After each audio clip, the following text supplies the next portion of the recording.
आइए आपको मैं बताता हूं जो है कि सदिशों के योग का समानांतर चतुर्भुज के नियम से हम लोग क्या करते हैं।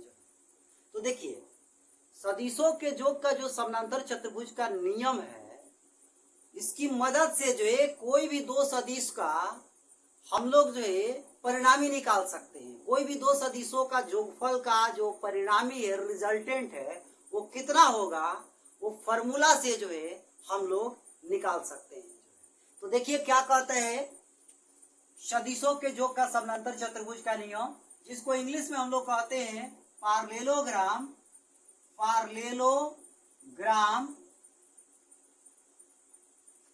Law of vectors addition. तो इसको parallelogram law of vector addition जो बोला जाता है। तो इसमें देखिए क्या होने वाला है।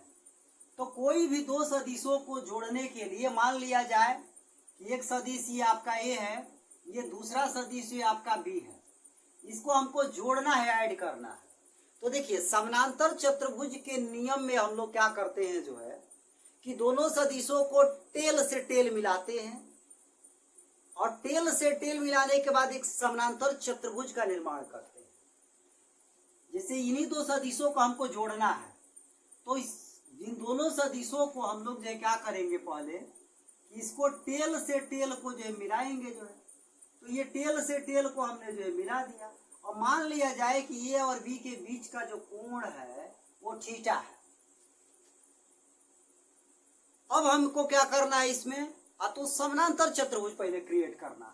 तो समानांतर चतुर्भुज क्रिएट करने के लिए इस वेक्टर के ही समानांतर यहाँ पर एक वेक्टर खींच देंगे जो है।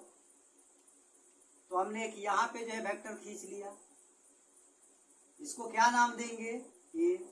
और इस बी वाले के समानांतर जो है यहाँ पर एक वेक्टर खींच लेंगे जो है, ये आपका जो है बी वेक्टर हो गया। अब जो है ये समानांतर चतुर्भुज जो है तैयार हो गया।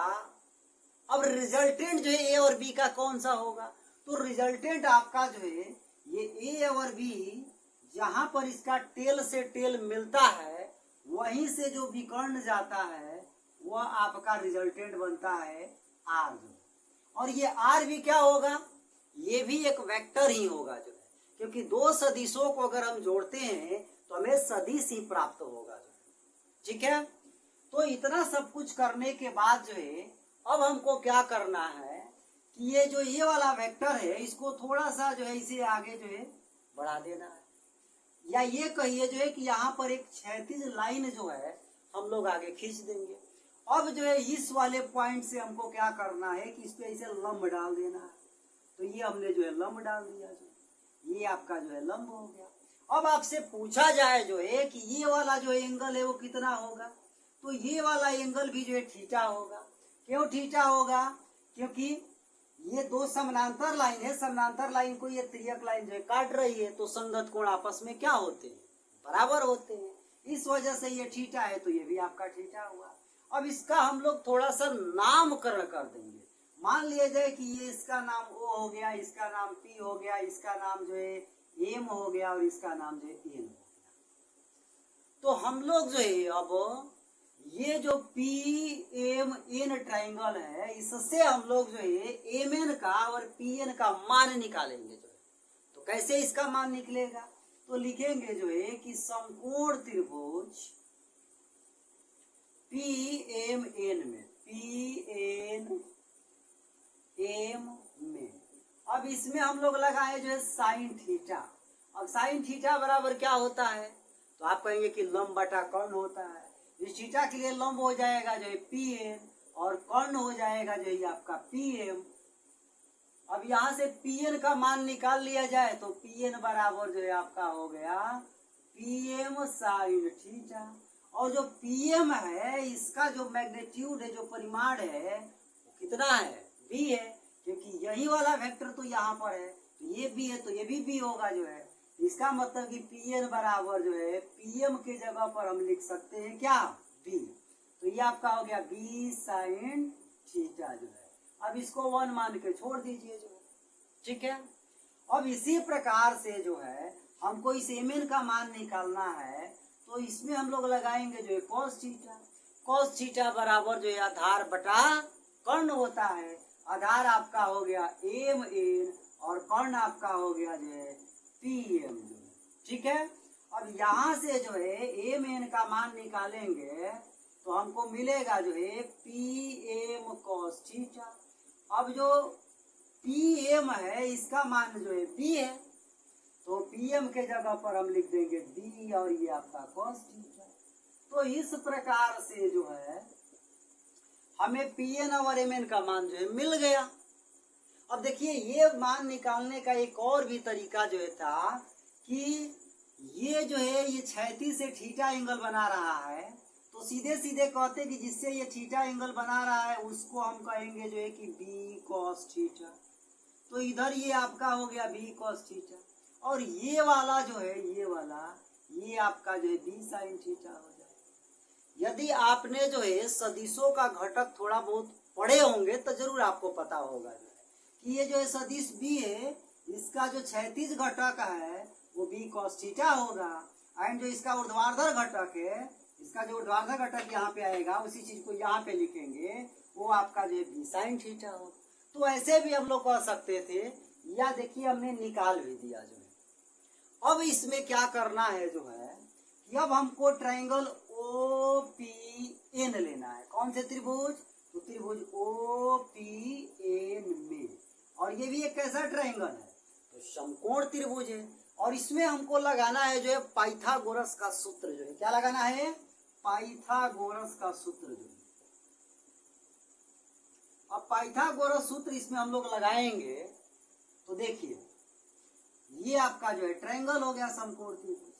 तो आप जानते हैं कि कर्ण का जो स्क्वायर है वो लंब का स्क्वायर प्लस आधार के स्क्वायर के बराबर होता है। तो कर्ण का मतलब हो गया ओ से लेकर पी, तो कहेंगे कि ओ पी का स्क्वायर जो है बराबर होगा लंब का मतलब जो हो गया क्या? P N. तो ये पी एन का स्क्वायर हो गया प्लस ये आइए आधार पे इस पे, तो यहां से लेकर यहां तक इसका मतलब इसको लिखेंगे ओ एन और इसका जो है स्क्वायर। ठीक है, अब एक स्टेप और हम लोग आगे बढ़े तो इसको हम लोग लिख सकते हैं ओ एन को जरा सा देखिए, ओ से लेकर एन तक, ओ से लेकर एन तक को हम लोग ओ से लेकर एम प्लस एम से लेकर एन लिख सकते हैं। तो ओ एन के जगह पर हम लिख सकते हैं O M plus M N, और चूंकि स्क्वायर है यहाँ पे तो यहाँ पर भी क्या दे देंगे? स्क्वायर दे देंगे। ठीक है, अब ओपी का है, ओ से लेकर पी जो है वो रिजल्टेंट आर को बता रहा है, तो हम यहाँ पे क्या लिख देंगे? ओपी के जगह पे आर लिख देंगे, ये आर का स्क्वायर हो गया। पीएन का देखिए मान यहाँ पे निकला हुआ है, पीएन बराबर बी साइन थीटा, तो पीएन के जगह पे लिख देंगे जो है बी साइन थीटा जो है। अब चूंकि ये स्क्वायर है तो इसका स्क्वायर कर दीजिए प्लस ओ एम। देखिए ओ से लेकर एम जो है क्या है? वेक्टर ए है, मतलब कि वेक्टर ए का परिमाण हमको लेना है, तो यहाँ लिखा जाएगा जो है ए प्लस एम एन। देखिए एम एन का मान यहाँ पर बी कॉस थीटा है, तो ये लिखा गया जो है बी कॉस थीटा जो है। अब चूंकि इसका होल स्क्वायर है तो इसका भी आप होल स्क्वायर जो है कर दें। ठीक है, अब आपको इसको क्या कर देना है? हल जो है कर देना है। तो देखिए ये आपका जो है आर का स्क्वायर बराबर, इसको जो है हम लोग B square sine square theta लिखेंगे, और इसको ए प्लस बी के होल स्क्वायर पर जो है प्रसार कर देंगे। प्रसार करेंगे तो ये आपका होगा ए का स्क्वायर प्लस बी का square cos square theta plus 2ab cos theta, क्योंकि इसको अगर ए प्लस बी के होल स्क्वायर पर प्रसार करेंगे तो A square plus B square cos square theta plus 2ab cos theta, इतना आपका होगा। अब हमको क्या करना है जो है कि ये B square sine square theta और B square cos square theta, इसमें से बी स्क्वायर को कॉमन ले लेना है। तो कॉमन ले लेंगे बी स्क्वायर को जो है, तो ये यहाँ पे जो है साइन स्क्वायर थीटा इसमें बचेगा, और यहाँ बचेगा जो है क्या? कॉस स्क्वायर थीटा, और उसके बाद आपका बचा प्लस में ये आपका ए स्क्वायर, और उसके बाद जो है 2ab कॉस थीटा जो है। ठीक है, थोड़ा सा स्क्रीन पे दिखाई नहीं दे रहा होगा। हाँ चले, अब दिख रहा है आपको। तो यहाँ से r का स्क्वायर बराबर जो है ये sign square theta plus cos square theta जो है क्या होता है, 1 होता है, आपको पता होगा जो। तो ये आपका बी स्क्वायर हो गया, क्योंकि 1 से बी स्क्वायर में मल्टीप्लाई करेंगे 1, प्लस ये आपका ए स्क्वायर प्लस में 2ab कॉस थीटा। अब इसको थोड़ा सा बढ़िया से हम लोग लिख दें, तो पहले ए स्क्वायर को लिख दे, उसके बाद जो बी स्क्वायर प्लस में 2ab कॉस थीटा। तो ये आर स्क्वायर का देखिए मान जो है निकल के आ गया जो है, ठीक है। अब जो है इसको जो है मैं चाहूं तो इसको ऐसे लिख सकता हूं कि आर बराबर रूट अंडर ए का स्क्वायर प्लस में बी का स्क्वायर प्लस में 2ab कॉस थीटा, क्योंकि यहाँ से स्क्वायर हटाएंगे तो ये सब कहाँ चला जाएगा, और रूट में चला जाएगा। तो इस प्रकार से जो है जो ए और बी है इसका जो रिजल्टेंट है, जो इसका परिणामी है, वो आपका r बराबर रूट अंडर ए का स्क्वायर प्लस बी का स्क्वायर प्लस में 2ab कॉस थीटा आया। अब चूंकि ये परिमाण को हम लोग ऐसे जो है मॉड में लिख देते हैं, तो इसका मतलब कि मॉड r बराबर जो है रूट अंडर ए का स्क्वायर प्लस बी का square plus 2ab cos theta. तो इसी को आपको याद रखना है कि दो सदिशों को समानांतर चतुर्भुज के नियम से अगर हम लोग जो जोड़ते हैं तो उसके जो रिजल्टेंट है, जो परिणामी है, उसका जो फॉर्मूला है वो आपका निकल के आता है कि r बराबर रूट अंडर ए का स्क्वायर प्लस बी का square plus 2ab cos theta जो है। अब ये जो परिणामी है, जो रिजल्टेंट है, ये भी एक सदिश है, तो इसका भी जो है दिशा होगा। अब दिशा जो है कैसे निकालते हैं, इस चीज को भी हम लोग सीख ले जो है। तो देखिए दिशा जो है कैसे निकाला जाता है। अगर हम दिशा की बात करें जो है, तो हमको यही वाला ट्रायंगल जो है लेना है, कौन, OPN, त्रिभुज OPN में। और इस ट्रायंगल में जो है हमको लगाना है tan थीटा। क्या लगाना है, tan थीटा। tan थीटा नहीं बल्कि tan, इसको अल्फा कहेंगे, क्योंकि इस वाले ट्रायंगल में जो है आपका अब ये कोण जो है पूरा थीटा तो नहीं रह पाएगा, तो ये वाला कोण को हम लोग मान ले कि ये अल्फा है। और ये जो अल्फा है ए वाले वेक्टर से बन रहा है। ए वाले वेक्टर से रिजल्टेंट जो है, परिणामी जो है, वो कितने कोण पर है, तो हमने मान लिया कि अल्फा कोण पर है। तो tan अल्फा बराबर जो है, अब tan अल्फा बराबर जो है यहाँ से क्या होगा, तो PN बटा में जो है O से लेकर N तक O है, ठीक। अब इस चीज को हम लिख सकते हैं जो है PN और ON के जगह पे लिख सकते हैं OM प्लस में MN जो है, ठीक है। तो यहाँ से आपका tan अल्फा बराबर जो है PN का मान देखिए B साइन थीटा है, तो लिख लेंगे जो है B साइन थीटा। OM का मान क्या है, तो A है जो है, प्लस MN का मान देखिए क्या है, तो B cos थीटा है, तो क्या लिख देंगे B cos थीटा। तो ये आपका जो है दिशा निकल के आता है। और इसी चीज को हम लोग ऐसे भी लिख सकते हैं कि अल्फा बराबर जो है tan inverse B sine theta बटा A plus B cos theta. तो ये आपका जो दिशा है वो ए वेक्टर से जो है ये इतना जो है एंगल पर रिजल्टेंट जो है हमें प्राप्त हो रहा है। तो मैं उम्मीद करता हूं कि ये पूरे डेरिवेशन जो है आप बढ़िया से समझ चुके होंगे।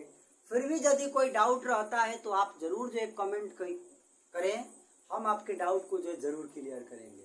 तो चलिए फिर मिलेंगे एक नई वीडियो के साथ जो है, तब तक आप अपनी पढ़ाई जो है करते रहिए। So thank you very much watching for this video.